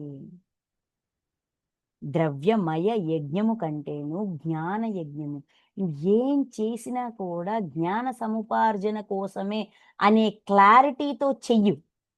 నేను ఇది ఇస్తే ఇది పొందుతాను, అది ఇస్తే అది పొందుతాను, దానం చేస్తే మళ్ళీ దానం పొందుతాను, ప్రతిఫలం వస్తుంది అని ఆ ద్రవ్యాల మీద దృష్టి పెట్టే బదులు, అంటే క్రతువు మీద దృష్టి పెట్టే బదులు, ఈ సాధన ద్వారా నేనేం నేర్చుకుంటున్నాను, నేనేం నేర్చుకోవాలి, ఏ లెక్క సరి చేస్తున్నాను, ఈ సాధననే నేను ఎందుకు సెలెక్ట్ చేసుకున్నాను, ఈ మార్గంలోనే నేను ఎందుకు ఉన్నానని జ్ఞాన యజ్ఞము శ్రేష్టమైనది. ప్రతిదాని ఈ కర్మాచరణని జ్ఞానంగా మార్చే ప్రాసెస్నే పట్టుకో. కర్మాచరణ ద్వారా జ్ఞాన సముపార్జన వచ్చే యజ్ఞాన్ని పట్టుకో, అదే చెయ్యి. ఎందుకంటే కర్మలన్నీయును జ్ఞానమునందే పరిసమాప్తమగును. కర్మ జ్ఞానంగా మారినప్పుడే పూర్తిగా జీరో అవుతుంది. కర్మలన్నీయును జ్ఞానమునందే పరిసమాప్తమగును. అందుకే సార్ ఏమంటారు, కర్మని జ్ఞానంగా మార్చండి. ఒక దుష్కర్మ చూసుకున్నామంటే అక్కడే ఆగిపోతున్నాం. నేను ఈ దుష్కర్మ చేశా, అందుకే ఈరోజు నేను అనుభవిస్తున్నా, సరే క్షమాపణ చెప్పేస్తాను, అయిపోయింది, అక్కడతో మన పని అయిపోయింది అనుకుంటున్నాం. అక్కడతో అవ్వదండి, అక్కడ మొదలవుతుంది. దుష్కర్మ చూసుకున్న దగ్గర నుంచి మొదలవుతుంది. దుష్కర్మ చూసుకున్నాక క్షమ చెప్పడం మన బాధ్యత. మనం ఎవరినో ఉద్ధరించడానికి చెప్పట్లా, మనల్ని మనం ఉద్ధరించుకోవడానికి ఇంకొక అడుగు ముందుకు వెళ్ళడానికి క్షమ చెప్తున్నాం. అంతేకాదు ఆ తప్పు ఎందుకు చేశాను, ఏ కారణంగా చేశాను, ఆ తప్పు చేయడం వల్ల ఎదుటి వ్యక్తి ఎంత బాధపడ్డాడు, సో నేను అటువంటి తప్పు మరలా చెయ్యనే కూడదు, అది మార్చాలా, ఆ తప్పు చేయడానికి కారణమైన దుర్గుణాన్ని సద్గుణంగా మార్చాలా, ఆ తప్పు చేయడం వల్ల ఈ విశ్వంలో వేదన అనేది ఎంతగా ప్రబలిపోయిందో, ఎంతమంది వేదనకి గురయ్యారో, ఈ బాధ అనే ఫ్రీక్వెన్సీ ఎంతవరకు స్ప్రెడ్ అయిందో, ఎంత ఈ సృష్టిని డిస్టర్బ్ చేసిందో, ఆ డిస్టర్బెన్స్కి తగ్గట్టుగా సేవ ద్వారా ప్రాయశ్చిత్తం ద్వారా దాన్ని నేను సరిచెయ్యాలి, గుణాన్ని పూర్తిగా జీరో చెయ్యాలి. అప్పుడే కర్మ జ్ఞానంగా మారుతుంది. ఏం నేర్చుకున్నాం ఆ కర్మ నుంచి? ఇలా ఉండకూడదు, ఇది అజ్ఞానం, ఇలా ఉండాలి, ఇది జ్ఞానం. ఆ విషయంలో జ్ఞానం వచ్చింది. అలాగా ప్రతి లెక్కని జ్ఞానంగా మార్చాలి. అందుకే కర్మలన్నీయు జ్ఞానమునందే పరిసమాప్తమగును. జ్ఞానంకి అంత ఇంపార్టెన్స్ ఉంది. ప్రతిదాన్ని జ్ఞానంగా మార్చేయి. కోరికని జ్ఞానంగా మార్చేయి. దుష్కర్మ జ్ఞానంగా మార్చేయి. సరి అయినది, సరికానిది తెలుసుకో. డౌట్లు లేకుండా తెలుసుకో. జ్ఞానంగా మార్చేయి. అది చెప్తున్నారు. చెప్తూ ఇది చెప్పాక మనకి అర్జునుడికి అంటే మనకి, అర్జునుడికి, మనకి అందరికీ ఏదో నేను చెప్పానని నా దగ్గరే ఉండిపోకు. అందరి దగ్గరికి వెళ్ళు. ఎవరి దగ్గరికి? తత్వమును దర్శించిన జ్ఞానుల దగ్గరికి. అంటే తత్వాన్ని తెలిసిన వాళ్ళ దగ్గరికి. చూడండి 34 శ్లోకం. నీవు తత్వమును దర్శించిన జ్ఞానుల కడకేగి ఆ జ్ఞానము గ్రహింపుము. తత్వమును దర్శించిన జ్ఞానులు అంటే ఇది ఇంతే అని బండగా కాదు, దీని వెనక కార్యకారణ సంబంధం ఇది అని ఆ తత్వాన్ని తెలుసుకున్న వాళ్ళ దగ్గరికి వెళ్ళి జ్ఞానాన్ని పొందే ప్రయత్నం చెయ్యు. వాళ్ళ దగ్గరికి వెళ్ళి ఆ జ్ఞానాన్ని నేర్చుకో, తెలుసుకో. అయితే వెళ్ళావు, మీకు ఇది వచ్చంట, మీరు చెప్పండి నాకు, నేను తెలుసుకోవాలనుకుంటున్నాను, అది కాదు పద్ధతి. పరిప్రశ్నేన సేవయ. ఎలాగంట? వారికి దండ ప్రణామములు ఆచరించుట వలనను, సేవలనొచ్చుట వలనను, కపటము లేకుండా, వీళ్ళకొచ్చో రాదో, వీళ్ళేం చెప్తారో చూద్దాం, టెస్టింగ్ కోసం. కపటము లేకుండా భక్తి శ్రద్ధలతో, పూర్తి విశ్వాసం అండ్ శ్రద్ధ నేర్చుకోవాలి. నేర్చుకోవడానికి వచ్చాను. ఆ వ్యక్తి ఎవరి దగ్గరికైతే నేర్చుకోవడానికి వెళ్ళామో వాళ్ళ పట్ల మనకి విశ్వాసం ఉండాలి. మనం నేర్చుకోవడానికి వచ్చామనే శ్రద్ధ మనకు ఉండాలి. సముచిత రీతిలో ప్రశ్నించుట, సరి అయిన పద్ధతిలో ప్రశ్నించాలి. ప్రశ్నించుట వలన పరమాత్మ తత్వమును చక్కగా నెరింగిన జ్ఞానులు, పరమాత్మ తత్వం ఏంటో బాగా తెలిసిన జ్ఞానులు సంప్రీతులై, సంతుష్టి చెంది, ఓకే, వీడికి నిజంగా తెలుసుకోవాలని ఉంది అనే మనం అడిగే పద్ధతి, మన కుతూహలాన్ని బట్టి వాళ్ళకి అర్థమవుతుంది. నీకు ఆ పరమాత్మ తత్వమును ఉపదేశించెదరు. ఎవరో ఒక్కరి దగ్గరే ఆగిపోవద్దు. అందరి దగ్గరికి వెళ్ళండి. అందరి దగ్గర నేర్చుకోండి. వినయంతో, ప్రశ్నిస్తూ, తెలుసుకోవాలనే కుతూహలంతో, ఎదుటి వ్యక్తి పట్ల విశ్వాసంతో, గౌరవంతో ఉంటూ, శ్రద్ధతో నేర్చుకోవాలి. అప్పుడే బోధపడతాడు. ఎందుకంటే వినడానికి సిద్ధంగా లేని వాడికి మనం ఎంత చెప్పినా కూడా అర్థం కాదు. వాడికి ఇంకా కుతూహలం రాలా, అవగాహన రాలా. అది తెలిసి ఆగిపోవాలా. తెలుసుకోవాలనుకున్నప్పుడు వీడికి తెలుసు, వీడికి తెలీదు, వీడిది, వీడది అనే సెలక్షన్ కాదు. దైవంతో కనెక్ట్ అయితే దైవమే మార్గం చూపిస్తది. ఆ మార్గాన్ని పట్టుకొని వినయంతో మనం ప్రశ్నించాలా. మాస్టర్స్ దగ్గరికి వెళ్ళాలా. వెళ్ళి తెలుసుకోవాలా. తెలుసుకుని ఆచరించాలా. జ్ఞానం ఏ ఒక్కడి సొత్తు కాదు. అందరికీ అందించబడతాది. ఎప్పుడు? అందుకోవడానికి మనం సిద్ధంగా ఉన్నప్పుడు. అందుకునే జిజ్ఞాస మనకు ఉన్నప్పుడు. చాలా సార్లు కర్మ చూసుకుంటాము. లెక్కలు చూసుకుంటాము. ఆ కర్మ చూశానని వదిలేస్తాము. ఇది కరెక్ట్ కాదు. కర్మ చూసుకోవడం దగ్గర నుంచి అసలు కథ మొదలవుతది. అసలు ప్రయాణం మొదలవుతది. ఆ ప్రయాణాన్ని మధ్యలోనే చాలా మంది ఆపేస్తున్నారు. దాన్ని పూర్తిగా జీరో చెయ్యట్లా. అందుకని మరీ చెప్తున్నారు. ప్రాయశ్చిత్తాన్ని పూర్తి చెయ్యాలి అని. అందరి దగ్గర నేర్చుకోండి. వీళ్ళ దగ్గరే నేర్చుకోవాలి, వాళ్ళ దగ్గర నేర్చుకోకూడదు అనేది పక్కన పెట్టండి. ఇంకేం చెప్తున్నారు చూడండి. తత్వమును దర్శించిన జ్ఞానుల కడకేగి. అయితే ఎలాగండి మనం గురువుల్ని ఏమైనా పరీక్షిస్తామా? వీళ్ళకి తెలుసా, వీళ్ళకి తెలియదని మనకెలా తెలుస్తుంది? మనకేం తెలుసుకోవాలని ఉంటే దానికి తగ్గట్టుగా మన ముందుకి ఎవరో ఒకరు వస్తారు. ఎందుకంటే మనకి జిజ్ఞాస ఉంటే మన జిజ్ఞాసనే మనల్ని వాళ్ళకి కనెక్ట్ చేస్తది. అటువంటి వాళ్ళ దగ్గరికి మనం వెళ్ళినప్పుడు మాత్రం ఖచ్చితంగా మన ప్రశ్న మనం వేసి తీరాల్సిందే. Okay, next 35. ఓ అర్జున, ఈ తత్వజ్ఞానము నెరింగినచో మరలా ఇట్టి వ్యామోహములో చిక్కుకొనవు. ఎప్పుడైతే తత్వతః జ్ఞానాన్ని తెలుసుకుంటామో, సత్యాన్ని తెలుసుకుంటామో, ఉన్నది ఉన్నట్టుగా తెలుసుకుంటామో, మనం మోహంలో పడము, మరలా ఇట్టి వ్యామోహంలో చిక్కుకొనము. ఈ జ్ఞాన ప్రభావముతో సమస్త ప్రాణులను నీలో సంపూర్ణంగా చూడగలవు. పిమ్మట సచిదానంద ఘన పరమాత్ముడనైన నాలో చూడగలవు. మెల్లమెల్లగా మనకి సమభావం అనేది అలవాటు అవుతుంది. ఈ ప్రాణులన్నీ కూడా నాలాంటివే. నేను ఎలా ఉన్నానో, ఎలా జన్మ తీసుకున్నానో వాళ్ళు కూడా అలానే వచ్చారు. నాకెలాగైతే పరమాత్మ శరీరాన్ని గిఫ్ట్‌గా ఇచ్చారో, ఈ ప్రాణులకి వాళ్ళు కోరుకున్న శరీరాన్ని అలాగే గిఫ్ట్‌గా ఇచ్చారు. సో, నేను వాడు వేరు కాదు. ఈ ప్రాణులన్నీను నీలో చూసుకోగలుగుతావు అంటున్నారు.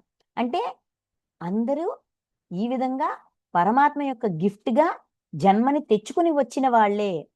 ఎవరు ఎక్కువ కాదు, ఎవరు తక్కువ కాదు అని ఈ భావన డెవలప్ అవుతది. ఈ సమభావం డెవలప్ అవుతది. ఈ సమభావం డెవలప్ అవ్వగా పిమ్మట సచిదానంద ఘన పరమాత్ముడనైన నాలో చూడగలుగుతావు. అణువణువున దైవం ఉంది అని అందరినీ దైవ స్వరూపంగా భావించగలుగుతాము. ఇంత ఇలాగ అంటే ఈ ఈ కర్మాచరణ నుంచి కర్మని సరి అయిన కోణంలో ఆచరించే కొద్దీ మనం ఎంతగా అప్‌గ్రేడ్ అవుతామో అది చెప్తున్నారు. చెప్తూ 36. ఒకవేళ పాపాత్ములందరికంటేను నీవు ఒక మహాపాపివైనచో జ్ఞాన నౌక సహాయంతో పాప సముద్రం నుండి నిస్సందేహంగా పూర్తిగా బయటపడగలవు. అంటే నేను మహాపాపిని, నేను చాలా దుష్కర్మలు చేశాను, చాలా పాపాలు చేశాను, మరీ ఘోరమైన పాపాలు చేశాను, ఇలాంటి వాడిని, అలాంటి వాడిని అని ఒక ఇన్ఫీరియారిటీలోకి వెళ్ళిపోతున్నావా? ఒక బాధలోకి వెళ్ళిపోతున్నావా? నేను ఇన్ని దుర్మార్గాలు చేశాను, నేను ఏం చేశాను, ఏంటో అని బెంగొస్తుందా? డోంట్ వరీ, బెంగ పడకు, ఇన్ఫీరియారిటీలోకి వెళ్ళకు, జ్ఞానం పట్టుకో, సత్యం తెలుసుకో, దీని వెనక కార్యకారణ సంబంధాన్ని తెలుసుకో. తెలుసుకొని దానికి తగ్గట్టుగా ఇక్కడ ఏ లైఫ్ అయితే తెచ్చుకున్నామో ఆ పాపాల్ని ప్రక్షాళన చేసుకోవడానికి ఈ లైఫ్ తెచ్చుకున్నామని సత్యాన్ని పట్టుకో. జ్ఞాన నౌక సహాయంతో ఎప్పుడైతే కర్మాచరణని అంగీకరించి చేస్తుంటామో మెల్లమెల్లగా దాని వెనకున్న జ్ఞానాన్ని గుర్తించగలుగుతాం. ఆ జ్ఞానం మనమవుతాం. జ్ఞాన నౌక సహాయంతో పాప సముద్రము నుండి ఒక్క జ్ఞానం ద్వారానే మనం దుష్కర్మ స్టేజ్ నుంచి సత్కర్మ స్టేజ్‌లోకి వెళ్ళగలుగుతాం. పాప సముద్రం నుండి నిస్సందేహంగా పూర్తిగా బయటపడగలవు. ఏం జేయొచ్చు, ఏం జేయకూడదు. ఏం చేస్తే ఏం పొందుతాము? ఏం చేస్తే ఆ పెయిన్ ఎలా ఉంటది? దాని తీవ్రత ఎలాగుంటది? దాని ఇదెలా ఉంటది అనేది ఒకసారి అనుభవం అయిన తర్వాత పొరపాటున కూడా పని చెయ్యం. అంటే ఈ అనుభవ జ్ఞానమే మనల్ని మన పాపాల నుంచి బయటికి తీసుకొస్తాది. కాబట్టి పాపం చేశాను అక్కడ ఆగిపోకు. నిన్ను నువ్వు నిందించుకొని ఆగిపోకు. లే, జ్ఞానం సంపాదించు. అనుభవ జ్ఞానాన్ని పొందు. ఆ అనుభవ జ్ఞానం ద్వారా అన్ని రకాల పాపాల్ని ప్రక్షాళన చేసుకోవచ్చు. ఛాన్స్ ఉంది, అవకాశం ఉంది. ది బెస్ట్ మెథడ్ ఇదే అని చెప్తూ, ఓ అర్జున, ప్రజ్వలించుచున్న అగ్ని సమిధలను భస్మము చేసినట్లు జ్ఞానమను అగ్ని కర్మలన్నింటినీ భస్మమనర్చును. అగ్గి బాగా ప్రజ్వలిస్తుంది. అందులో ఎన్ని సమిధులనేసినా, ఎంత పెద్ద పెద్ద కట్టెలేసినా, పెద్ద పెద్ద చెట్లు నరికిస్తే చేసినా భస్మమైపోతది. చిన్న అగ్గిపుల్ల భస్మమవుతది. పెద్ద కొమ్మ భస్మమవుతది. పెద్ద చెట్టు, పెద్ద టేకు చెట్టో, ఇంకేదో కోసి తెచ్చి అందులో పడేసినా కూడా భస్మమైపోతది కదా! అదే విధంగా జ్ఞానమను అగ్ని, జ్ఞానమనే అగ్ని కర్మలన్నింటినీ భస్మమనర్చును. అందుకే కర్మని జ్ఞానంగా మార్చు. దాని నుంచి నేర్చుకోవాల్సింది నేర్చేసుకో. ఒకసారి లెర్నింగ్ తీసుకున్నామంటే మరలా అదే పరిస్థితి రాదు. అదే గుణాన్ని ప్రదర్శించము. అదే దుష్కర్మ మరలా చెయ్యము. సత్కర్మ పట్ల కృతజ్ఞతతో ఉండాలి, దుష్కర్మ పట్ల పశ్చాత్తాపం, పరివర్తన, ప్రాయశ్చిత్తంతో ఉండాలి అనేది ఎప్పుడైతే మనం బాగా బాగా బాగా బాగా బురకెక్కించుకుంటామో ప్రతి కర్మని జ్ఞానంగా మార్చుకోగలుగుతాము. జ్ఞానమనే అగ్నిలో కర్మలన్నిటి మొనరించును. జ్ఞానమనే అగ్ని కర్మలన్నింటినీ భస్మమొనరించును. 38వ శ్లోకం చాలా ఇంపార్టెంట్. చాలా దగ్గర నేను విన్నాను. అయితే దానికి ప్రూఫ్ నాకు ఇక్కడ భగవద్గీతలో దొరికింది. పట్టుకున్నా. ఈసారి నంబర్‌తో సహా పట్టుకోవడం జరిగింది. ఏంటి చూడండి. ప్రపంచమున జ్ఞానముతో సమానముగా పవిత్రమైనది మరి ఒకటి లేనే లేదు. పవిత్రులమవ్వాలి, పవిత్రంగా ఉండాలి. ఏంటిది శరీరేంద్రియ పవిత్రత అంటే నీట్‌గా స్నానం చేయాలి, తడిపిన బట్టలు కట్టుకోవాలి, తడపని బట్టలేసుకుంటే అపవిత్రము ఇవన్నీ ఉన్నాయి గదా! పవిత్రత అంటే ఏంటని చెప్తున్నారు? ప్రపంచమున జ్ఞానముతో సమానముగా పవిత్రమైనది వేరొకటి లేదు. జ్ఞానం వల్లే మనం పవిత్రమవుతాం. అంటే ఏం చేస్తాము? పవిత్రం అవడానికి ఏంటి? హింస చెయ్యకుండా ఉండడం, అధర్మాన్ని ప్రోత్సహించకుండా ఉండడం, అహింసలో ఉండడం, ధర్మబద్ధంగా ఉండడం. ఇది ఎలా తెలుస్తది? జ్ఞానం వల్లే తెలుస్తది. జ్ఞానం ఎలాగొస్తది? కర్మాచరణ వల్లే వస్తది. కర్మాచరణ ఎందుకు చెయ్యాలి? గతాన్ని మార్చడానికి చెయ్యాలి. ప్రపంచమున జ్ఞానముతో సమానముగా పవిత్రమైనది మరి ఒకటి లేనే లేదు. శుద్ధంతఃకరణము గల సాధకుడు. శుద్ధ అంతఃకరణం. అంతఃకరణంలో శుద్ధత ఉన్నవాడు అంటే నేను పొరపాటు చేయకూడదు. నేను ఎట్టి పరిస్థితిలో ధర్మంలోనే ఉండాలి. ధర్మబద్ధమైనది చెయ్యాలి. హింసాపూరితమైనది చెయ్యకూడదు. అహింసలోనే ఉండాలి అని ఒక తీర్మానం చేసుకొని ఈ ఈ ఈ పద్ధతి నా జీవుల్లో, జీవాత్మలో, ఆత్మలో అన్నిట్లో ఉండాలి అని అనుకునేవాడు. శుద్ధ అంతఃకరణం గల సాధకుడు బహుకాలము వరకు కర్మయోగాచరణము చేసి నా అంతఃకరణం శుద్ధమవ్వాలి అని ఎవరైనా అనుకుంటే, సాధకుడికి ఈ సంకల్పం ఉంటే, బహుకాలము వరకు కర్మాచరణమును చేసి, ఆత్మయందు అదే జ్ఞానమును తనంతట తానే పొందగలడు. జీవుడుగా ఉన్న మనము కర్మాచరణ ద్వారా అంతఃకరణాన్ని శుద్ధి చేసుకుంటూ, మెల్లమెల్లగా ఈ జ్ఞానాన్ని ఆత్మ వరకు తీసుకెళ్ళి అక్కడ స్థాపన చెయ్యాలి. అంతవరకు మన ప్రయాణం ఉంది. అంతవరకు కర్మాచరణ తప్పదు. ఆత్మలో కూడా సద్గుణాలనే నెలకొల్పాలి. నేర్చుకున్న ప్రతి జ్ఞానాన్ని ఆత్మలో స్థాపన చెయ్యాలి అని ఎవరు చెప్పారయ్యా అంటే, చాలా మంది చెప్పారు. గీతలో కృష్ణుడు కూడా చెప్పాడు. ఇది చెప్పాక జితేంద్రియుడు, సాధనా పరాయణుడు, శ్రద్ధాలువైన మనుజునకు ఈ భగవత్ తత్వ జ్ఞానము లభించును.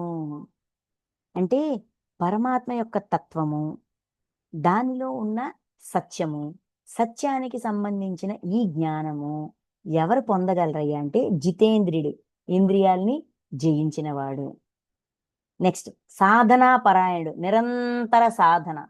సాధన అంటే మనకి ఏమైపోయిందంటే గంటల గంటల గంటల గంటల ధ్యానం చేసేయాలి. అదే సాధన. నేర్చుకున్న విషయాల్ని ఆచరించడమే సాధన. ధ్యానము చెయ్యాలి, స్వాధ్యాయము చెయ్యాలి, సజ్జన సాంగత్యము చెయ్యాలి, ప్రబోధము చెయ్యాలి. అంటే స్వాధ్యాయం ద్వారా నేర్చుకున్న దాన్ని, సజ్జన సాంగత్యం ద్వారా నేర్చుకున్న దాన్ని స్వయానికి అధ్యయనం చెయ్యాలి. మనం ఆచరణలో పెట్టాలి. మనం ఆచరణలో పెట్టిన దాన్నే ప్రబోధం చెయ్యాలి. ప్రబోధం చేసిన దాన్నే ఆచరణలో పెట్టాలి. ఇది సాధనా పరాయణుడు, నిరంతర సాధనలో ఉండడం. శ్రద్ధాలువైన మనుజునకు ఈ సాధన పట్ల శ్రద్ధ ఉండాలి. శ్రద్ధ అంటే ఆత్మలో ఉన్న గుణం, ఆత్మలో మార్పు చెయ్యాలి. ఆత్మ ఇచ్చిన కర్మ సంచిని ఆ హోంవర్క్ ని కంప్లీట్ చేయాలనే శ్రద్ధ. ఆ హోంవర్క్ ని కంప్లీట్ చేయడానికి సాధనలో ఉండడం. ఈ భగవతత్వ జ్ఞానము లభించును. అప్పుడు భగవంతుడితో కనెక్ట్ అవుతాడు వాడు. ఎందుకంటే వాడికి సమాధానాలు అక్కడి నుంచే కావాలి, అక్కడి నుంచే వస్తాయి. వీడు పూర్తి కన్ఫ్యూజన్ లో ఉన్నవాడు కన్ఫ్యూజన్ నుంచి బయటికి రావాలన్నా క్లారిటీ రావాలన్నా అంతకంటే హయ్యర్ పర్సన్ తోని కనెక్ట్ అయితేనే అవుతుంది. అంతకంటే హయ్యర్ ఎవరు? సృష్టికర్త, పరమాత్మ, దైవం, లేదంటే మన పూర్ణాత్మ, పూర్ణత్వాన్ని సంతరించుకున్న పూర్ణాత్మ. వాళ్ళ ద్వారా మనం తెలుసుకోవచ్చు. ఈ భగవతత్వ జ్ఞానము లభించును. ఆ జ్ఞానము కలిగిన వెంటనే, ఈ జ్ఞానం కలిగిన వెంటనే ఎప్పుడైతే ఒక్కొక్క విషయం తెలుసుకుంటూ ఉంటామో, నేర్చుకుంటూ ఉంటామో, ఓహో, దీని కారణం ఇదా, దీని కారణం ఇదా, దీని కారణం ఇదా, ఎలా చెప్పొచ్చంటే చెప్తాను. ముందు ఈ శ్లోకం కంప్లీట్ చేద్దాం. ఆ జ్ఞానము కలిగిన వెంటనే, ఏమాత్రము విలంబం లేకుండా వెంటనే అతడు భగవతత్వ రూపమైన పరమశాంతిని పొందును. ఎప్పుడైతే ఈ జ్ఞానం పొందుతాడో, క్లారిటీ వచ్చేస్తుందో, వాడు ప్రశాంతంగా ఉంటాడు. ఒక మేడం ఉన్నారు. అందరూ జ్ఞాన ప్రచారం ఇంటింటికి వెళ్ళి భౌతికంగా క్లాసెస్ చెప్పడం. అంటే ఒక 10 మందిని, 20 మందిని కూడగట్టుకొని ఇంటింటికి వెళ్ళి పాంప్లెట్లు పంచి ధ్యానం చేయండి, హింస చెయ్యొద్దు, అహింసలో ఉండండి, ఇలా ప్రచారం చేస్తుంటే అందరికీ కుదురుతుంది. నాకు కుదరట్లేదు, నేను ఈ ప్రచారం చేయలేకపోతున్నాను, ఇలా చెయ్యాలి కదా, ఇంత ఏమీ చెయ్యట్లేదు, నేను ఏ సేవ చెయ్యట్లేదు అని ఒక దిగులు వచ్చేసింది. తనకు తెలిసిన జ్ఞానాన్ని తాను ఆచరిస్తూ నలుగురికి పంచుతున్నారు. కానీ ఇలాంటి వర్క్ చేయలేకపోతున్నానే అని దిగులు వచ్చేసింది. అప్పుడు మాస్టర్స్ ఏం చేశారు? డ్రీమ్‌లోన ఒక జన్మ చూపించారు. ఆ జన్మలో ఒక స్త్రీగా ఉంటూనే, మగవాడిగా కూడా కాదు, ఆడామిగా ఉంటూనే పాంప్లెట్లు పట్టుకొని ఇంటింటికి, ఊరు ఊరా తిరిగి ధ్యానం చెయ్యండి, ఇలా ఉండండి, అలా ఉండండి, ఇది సరి అయినది, ఇది సరిగానిది అని చెప్పి ఆ జన్మ మొత్తం తను చేసిన ప్రచారం అదే. ఆల్రెడీ ఇప్పుడు కొత్తగా నువ్వు ఈ కోరిక ఏదో కొత్తగా వచ్చిందనుకుంటున్నావు. ఈ కోరిక ఆల్రెడీ ఒక జన్మలో ఫుల్‌ఫిల్ అయిపోయింది. ఒక జన్మ మొత్తము అమ్మాయిగా ఉండి కూడా ఈ ప్రచారాల కోసం కాళ్ళరిగిపోయేటట్టుగా, శరీరం శుక్షించిపోయేటట్టుగా తిరిగి తిరిగి చేసేశావు.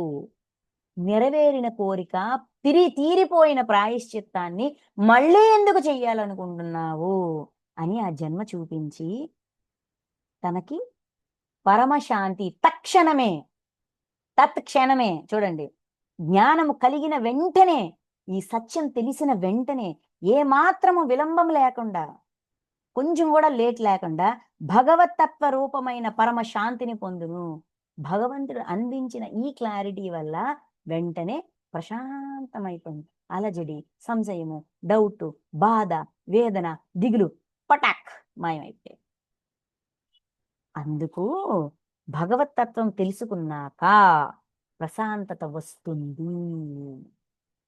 భగవంతుడి ద్వారా ఇచ్చే అందుకే సందేశాన్ని క్యాచ్ చేయగలగాలి అని చెప్పేది. ఓకే, నెక్స్ట్ అది చెప్పాక 40వ శ్లోకం. అవివేకియు శ్రద్ధారహితుడును అయిన సంశయాత్ముడు పరమార్థ విషయమున అవశ్యము భ్రష్టుడే అగును.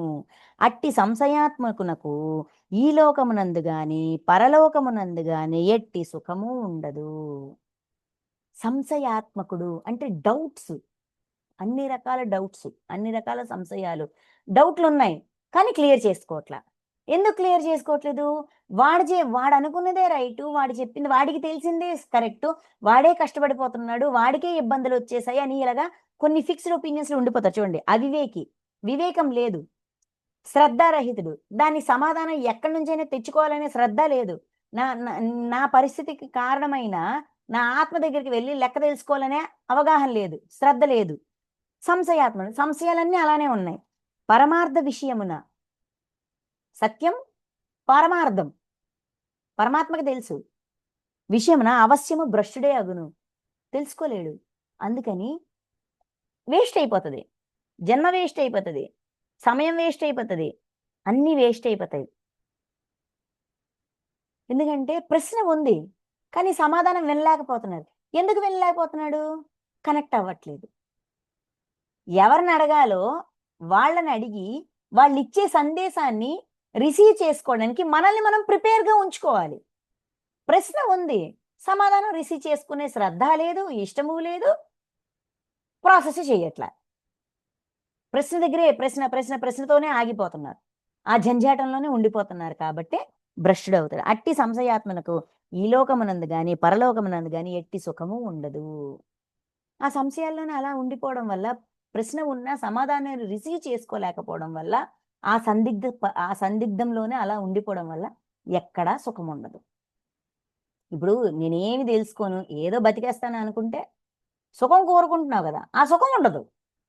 కాబట్టి కనెక్ట్ అవ్వు, ఈజీ అది. దైవంతో కనెక్ట్ అవ్వడం అనేది ఈజీ. మనకి సంకల్పం ఉండాలి, ఆ శ్రద్ధ ఉండాలి, జరుగుతుంది. అది లేనప్పుడు జరగదు. అది చెప్తున్నారు. చెప్తూ, ఓ ధనంజయ, విధిపూర్వకముగా కర్మలను ఆచరించుచు, విధి పూర్వకముగా, విధిలో ప్రణాళికలో తెచ్చుకున్న కర్మలను ఆచరించుచు, కర్మ ఫలములను అన్నింటినీ భగవదార్పణ చేయుచు. ఇక్కడ భగవదార్పణ అంటే భగవంతుడికి అర్పించడం అంటే, మనకి భగవంతుడు ఎవరు? మన ఆత్మ. అది పంపించింది కదా సంచిచ్చి, మనం చేసినవే లెక్క సంచిచ్చి పంపించింది, హోంవర్క్ ఇచ్చి పంపించింది కదా. సో కర్మ ఫలములను అన్నింటినీ భగవదార్పణ చేయుచు. నాకు ఒక టాస్క్ ఇచ్చి, ఒక వర్క్ ఇచ్చి నువ్వు పంపించావు. ఆ వర్క్ నేను చేసేసా, ఆ లెక్కను నేను సరిచేసేసా అని ఆ లెక్క సరిచేస్తూ కర్మాచరణ విధిపూర్వకంగా కర్మల్ని ఆచరిస్తూ ఉంటే మనం ఏం పొందుతాం? జ్ఞానం పొందుతాం. ఆ జ్ఞానాన్ని ఆత్మకర్పించేయాల. ఇదిగో ఈ కర్మ నుంచి నేను ఈ లెసన్ నేర్చుకున్నా, ఈ దుష్కర్మ నువ్వు చూపించావు, దానికి నేను ఈ బాధను అనుభవించాను, నాకు ఫస్ట్ ఈ బాధ వచ్చింది, అనారోగ్యం వచ్చింది, షుగర్ వచ్చింది, డయాబెటీస్ వచ్చింది, లేదంటే బీపీ వచ్చింది, లేదంటే గ్యాస్ట్రిక్ వచ్చింది, ఈ గ్యాస్ట్రిక్ గల కారణం ఏంటి, ఈ గ్యాస్ట్రిక్ నువ్వు నాకు ఎందుకు ఇచ్చావు, నా కారణాన్ని నేను తెలుసుకున్నా. ఎవరికో తిండి పెట్టలేదు, లేదంటే సరి అయిన ఆహారం ఇవ్వలేదు, కలుషిత ఆహారం ఇచ్చేసాను, వాడు ఇబ్బంది పడ్డాడు, అందుకు నాకు గ్యాస్ట్రిక్ వచ్చింది. ఓకే, చూసుకున్నాను, వెరీ గుడ్. చూసుకున్నాక నా వల్ల బాధపడ్డవాడికి క్షమ చెప్పాను, సరే అయిపోయిందా? క్షమ చెప్పిన తర్వాత ఇలాంటి తప్పు చెయ్యకూడదు. ఎందుకు చేయకూడదు? ఈ బాధ భరించడం చాలా కష్టం, నేను శారీరకంగా అనుభవపూర్వకంగా పొందాను కదా, కాబట్టి ఇంకెవడు ఈ బాధ పడకూడదు అనేది నేను మార్చాను.